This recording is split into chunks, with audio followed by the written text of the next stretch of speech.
जब तक हम लोग यहाँ पे जिंदा है, या यहाँ मोदी आ जाए या अमित शाह आ जाए, तो दुनिया का कोई भी आ जाए, यहाँ की कमलनाथ जी को हिला नहीं सकते। डबल इंजन तब लगता है जब कोई इंजन कमजोर हो और वो खींच ना पा रहा हो गाड़ी को।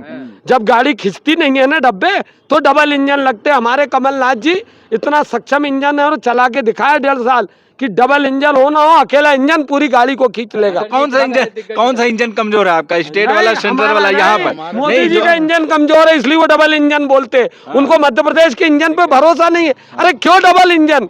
एक गाड़ी खिंच जाती है अगर इंजन पावरफुल हो, चलाने की ताकत हो। इनमें चलाने की ताकत नहीं है, और डबल इंजन और ट्रिपल इंजन क्योंकि खिंचे नहीं रही गाड़ियां, क्या करेंगे, इंजन ही बदलेंगे। एक चीज और लोग कह रहे हैं कि पिछली बार ज्योतिरादित्य सिंधिया आप लोगों के साथ थे तो सीट ज्यादा आई थी, इस बार वो भाजपा की तरफ गए तो भाजपा को फायदा होगा।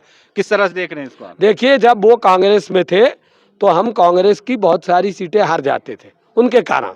ये सत्य तो है, सबको मालूम है नेताओं को। तो फिर क्यों थे पार्टी में? पहले पार्टी में सब रहते हैं, कोई हार जाता तो क्या उसको पार्टी से निकाल देते हैं क्या? अभी इन्होंने निकाल दिया कि कोई हार गया तो बीजेपी निकाल देती है क्या? ऐसा नहीं होता, लोकतंत्र है। वो पार्टी में थे तो उनके अब इस बार हमारी पार्टी पहली बार सिंधिया मुक्त हुई है, पहली बार झांसी की रानी का सम्मान हो रहा है। जो लोग सिंधिया जो झांसी की रानी की समाधि पर ग्वालियर में जाते नहीं थे, आज बीजेपी उन्हीं को लेके घूम रही है। आज क्या झांसी की रानी का सम्मान खत्म हो गया क्या? ये कांग्रेस है, तब भी जाती थी, अभी भी जाती है और आगे भी जाएगी। आपके हिसाब से सिंधिया के जाने से फायदा है? खूब फायदा, उन्हीं के कारण हमारी सरकार आ रही। आप देख लीजिएगा, 3 तारीख को फिर आइएगा मध्य प्रदेश, 3 तारीख को चुनाव के परिणाम है। सिंधिया जी के इलाके में देखिएगा क्या गत हो रही भारतीय जनता पार्टी की, आपको दिखेगा। मोदी और जो शाह जी की एक बात चल रही है, उनका लहर जैसे पूरे देश में मीडिया जो कहती है, तो क्या मध्य प्रदेश में नहीं हो रहा है? मोदी और शाह जो हैं, शाह जी तो केवल चुनाव लड़ने की मशीन है। चुनाव कैसे लड़ना, कहाँ बिखराना, काहे के चाणक्य तोड़ फोड़ के सिवा कोई काम नहीं। किसको ईडी से दबाओ, किस पे सीबीआई भेजो, किस पे क्राइम ब्रांच भेजो, किसको जेल में ठूसो, किसके ऊपर झूठे मुकदमे करो। ये शाह जी गुजरात में कर ले, मध्य प्रदेश में नहीं चलेगा। यहाँ नहीं चलेगा, यहाँ नहीं चलता कुछ। यहाँ ढेर आए पहले भी, और ये भी आए तो इनको भी मध्य प्रदेश रवाना करेगा। देखना कैसा सर नीचा होता है 3 तारीख को शाह जी का। शाह जी भूल जाए कि, और वो जिस प्रकार से राजनीति करते हो, राजनीति ये पुण्य सलीला मां नर्मदा जी की नगरी, वो देश राज्य है, ये उन्होंने उसको नहीं छोड़ा है, महाकाल को नहीं छोड़ा, चित्रकूट को नहीं छोड़ा, हमारे सीहोर की सरस्वती जी को आजाद नहीं किया। ये लोग क्या, इनको आने दीजिए ना, देवता भी देख रहे हैं इनके पाप, इंसान देख रहा है, देवता भी देख रहे हैं, कोई फिक्र नहीं है। हम लोगों से बातचीत नहीं। क्या नाम हो सर आपका? सचिन वानखड़े। अच्छा, क्या लग रहा है इस बार मध्य प्रदेश में? मध्य प्रदेश में कमलनाथ जी की लहर चल रही है और मध्य प्रदेश में कांग्रेस पार्टी पूर्ण बहुमत से अपनी सरकार बना रही कमलनाथ जी के नेतृत्व में। वो तो भाजपा वाले कह रहे हैं, शिवराज जी कह रहे हैं कि इस बार 200 पार सरकार हमारी। देखिए, भाजपा वाले और शिवराज जी जो हैं बड़बोले हैं और वो बोलते ही रहते हैं। पिछली बार भी जनता ने त्रस्त होकर कमलनाथ जी को अपना पूर्ण बहुमत दी थी, सरकार बनी थी माननीय कमलनाथ जी की, किंतु कुछ गद्दारों के कारण और तोड़फोड़ पैसों का दुरुपयोग करते हुए मध्य प्रदेश में कांग्रेस की सरकार को गिराया गया था। ये जनता के मन में पूरा जो 3.5 3.5 साल पुराना जो किस्सा है, आज भी जनता के जहन में पूरा जागृत है और जनता उसका मुंह तोड़ जवाब देने के लिए तैयार है। 17 नवंबर को माननीय कमलनाथ जी को पूर्ण बहुमत से मध्य प्रदेश का मुख्यमंत्री बनाने के लिए जनता बेताब है और पूर्ण बहुमत के साथ माननीय कमलनाथ जी सरकार बना रहे हैं। इस बार स्थायी सरकार बनाएंगे। क्या लग रहा है कि सिंधिया के जाने से यहाँ कांग्रेस को फायदा हुआ है इस बार? देखिए, सिंधिया जी के रहने से कांग्रेस को नुकसान ही हुआ करता था। जो फायदा हुआ है कांग्रेस को उस समय नुकसान हुआ करता था, अब फायदा है कांग्रेस को सिंधिया जी के जाने से, क्योंकि आज जो है लोकतंत्र देश में लागू हो चुका है। उनकी जो राजशाही जो ग्वालियर में चलाते थे, वो सोचते थे कि सब जगह मैं अपनी राजशाही चलाऊं, तो आज की जनता पढ़ी लिखी है, सारे शिक्षित लोग हैं, तो राजशाही का जमाना खत्म हो चुका है। लोकतंत्र की सरकार है जो जनता के बीच में रहेगा, जो जनता की सेवा करेगा, जनता उसके साथ रहेगी। क्या लग रहा है सर कि महंगाई मुद्दा होगा इस बार? बिल्कुल होगा महंगाई मुद्दा। मैं खुद एक व्यापारी हूँ, जानता हूँ गरीबों का जो निवाला होता था, चाहे महिलाओं से आप पूछ लो, जीरा जैसी चीज़ जो 70-80 रुपए किलो होती थी, आज 700 रुपए किलो जीरा है।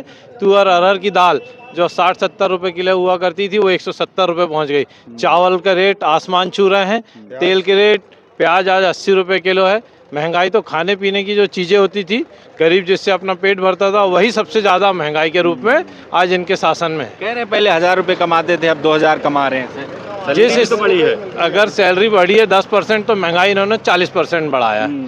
ये केवल ढोंगी लोग हैं तो क्या लग रहा है कि मध्य प्रदेश में अगर कांग्रेस सरकार आती है तो ये सारी चीजें कम हो जाएंगी? बिल्कुल, माननीय कमलनाथ जी की जब सरकार रही है उन्होंने महंगाई की दरों में, और अभी जो माननीय कमलनाथ जी ने सिलेंडर की बात करी, महिलाओं को 1500 रुपये देने की बात करी, ये जब सरकार आएगी 500 रुपये में सिलेंडर और 1500 रुपये महिलाओं को जब मिलेगा तो वैसे भी महंगाई कम होगी। कह रहे हैं फ्री की रेवड़ी बांट रहे हैं कांग्रेस वाले, फ्री के वादे कर रहे हैं तमाम जो इस बार किया। शिवराज सिंह चौहान क्या कर रहे हैं? जैसे माननीय कमलनाथ जी ने 1500 रुपये घोषणा की बात करी, इन्होंने पैसा देना चालू कर दिया। इसके पहले इनको महिलाओं की याद नहीं आई, सिलेंडर 450 रुपये में देने को बोले, जब लोग वहाँ सिलेंडर लेने गए तो खाली हाथ लौट के आए। फ्री की रेवड़ी तो ये भी बांट रहे हैं।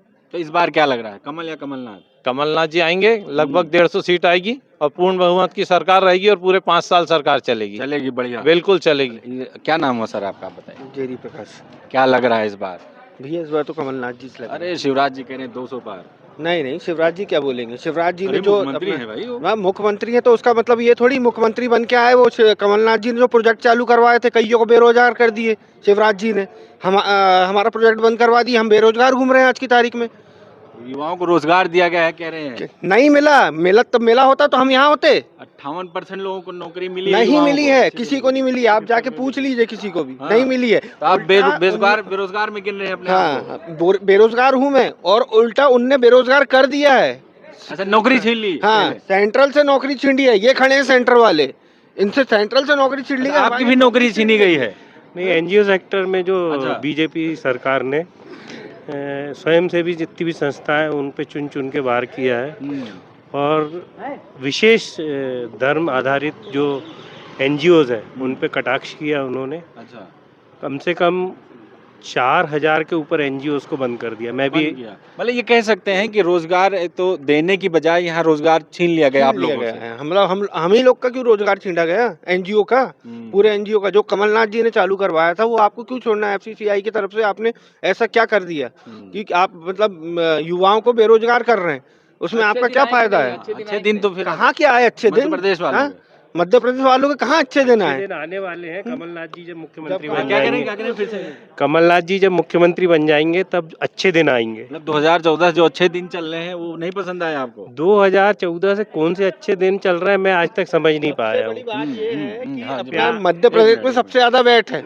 हाँ, सबसे ज्यादा टैक्स यहीं पे क्यों लगाया गया है? यूपी में क्यों नहीं लगाया गया है? महाराष्ट्र में क्यों नहीं लगाया गया है? आप यूपी जाइए, पेट्रोल डलवाइए, 80 रुपए लीटर पेट्रोल है। यहाँ पे 120 रुपए लीटर पेट्रोल है, वहाँ पे अपना 90 रुपए लीटर पेट्रोल है। कौन जिम्मेदार है इसका? हाँ, कौन जिम्मेदार मतलब सरकार जो तय करती वो करती। जब साहब थे यहाँ पे तब 80 रुपए लीटर यहाँ पे भी हो गया था पेट्रोल। क्या कह रहे हैं सर आप? 2014 के पहले स्मृति ईरानी, ये आपके हो गए मोदी जी, ये बोलते थे क्या, मतलब इनको 450 रुपये 500 रुपये में गैस महंगी लगती थी, और आज 1100 रुपये 900 रुपये जो है, तो ये क्या है? यही पूछना चाहेंगे हम। तो महंगाई मुद्दा रहेगा। महंगाई बहुत बड़ा मुद्दा है और बेरोजगारी मुद्दा है। आप बताइए, पिछली बार भी अमित शाह, नरेंद्र मोदी सभा करने आए, मगर क्या हुआ? 7 सीट कांग्रेस की आई। इस बार लहर कमलनाथ जी की है और 7 बन रहे हैं। जी हम मुख्यमंत्री बन रहे हैं। लग रहा है सर? बिल्कुल लग रहा है। शिवराज जी 200 पार। अरे भैया, बीजेपी मतलब भारतीय जनता झूठी पार्टी है वो। फिर से बोलिए, क्या कह रहे हैं? बीजेपी का फुल फॉर्म है भारतीय झूठी पार्टी है। मोदी जी भाजपा सरकार है तो देश सुरक्षित है। कहाँ सुरक्षित है साहब? 2014 में जब इनकी गवर्नमेंट आई थी उस समय 45 लाख करोड़ का कर्जा था, और अभी कितना कर्जा है? लोगों को दे भी तो रहे हैं ना। अरे परिवारों को देखिए, मेरे को आप बताइए, आप अपने घर का सामान बेच के परिवार पालोगे क्या? रेल बेच दी, भेल बेच दिए, क्या क्या नहीं बेच डाले। तो मध्य प्रदेश में बदलाव होगा इस बार? बिल्कुल 100%। आखिरी में सवाल ले लेते हैं, एक सवाल, क्या लग रहा है इस बार मध्य प्रदेश में होगा बदलाव के लिए तैयार? बिल्कुल बदलाव के लिए तैयारी है। हमारी माता जी को देखिए, शिक्षा कर्मी थी, तनख्वाह अच्छी मिलती थी। 2400 रुपये में किसका घर चलता है आप ये बताइए। आप उनकी पेंशन 2400 रुपये बनी है और हमारे पिताजी की 900 रुपये पेंशन है। इस सरकार में पेंशन बहाली हो जाएगी तो कुछ तो बनेगा, तब तो ना घर चलेगा। तो बदलाव हो रहा है सर इस बार? बिल्कुल बदलाव रहा। कमलनाथ जी बिल्कुल। इस बार कमलनाथ जी। कमल नहीं, इनको तो बिल्कुल निपटाना ही है, मुक्त करना किसको है। निपटाना है? वो मोदी जी है और क्या बोलते हैं अमित शाह, जितने भी जो लोग आते, बड़े बड़े लोग आते हैं, लेकिन ये कमलनाथ जी का गढ़। और जब तक हम लोग यहाँ पे जिंदा है, या यहाँ मोदी आ जाए या अमित शाह आ जाए, तो दुनिया का कोई भी आ जाए, यहाँ की कमलनाथ जी को हिला नहीं सकते। क्योंकि कमलनाथ जी एक नेता नहीं, हमारे परिवार के सदस्य हैं, और जब तक हम लोग जिंदा है, जब तक यहाँ से कमलनाथ जी को कोई भी नहीं कर हरा सकता। डरे क्या हुए कह रहे हैं हैं? बीजेपी 23 डरी हुई है। में शिवराज को निपटा रहे और 24 में मोदी जी। 24 के लिए भी तैयारी कर दी तैयारी आपने? बिल्कुल। 24 के लिए भी अब वैसे ही इस बार तैयार है। मोदी वोदी सबको निपटाना, मुक्त ही करना भी भाजपा को। नहीं, हाँ। भाजपा हाँ। कमल देश खतरे में आ जाएगा फिर। नहीं नहीं नहीं नहीं नहीं, कांग्रेस इतने साल 70 साल से चलाई का और अमन शांति और चैन से रहे, लेकिन इस बार 75 लाख बलात्कार करोड़ का कर्जा अभी इनके रहते में। तो इस बार कमलनाथ यहाँ पर आ रहे हैं। आ रहे बिल्कुल आएंगे, 100% आएंगे, बिल्कुल आ रहे हैं। मध्य प्रदेश बोले दिल से, कमलनाथ जी फिर से।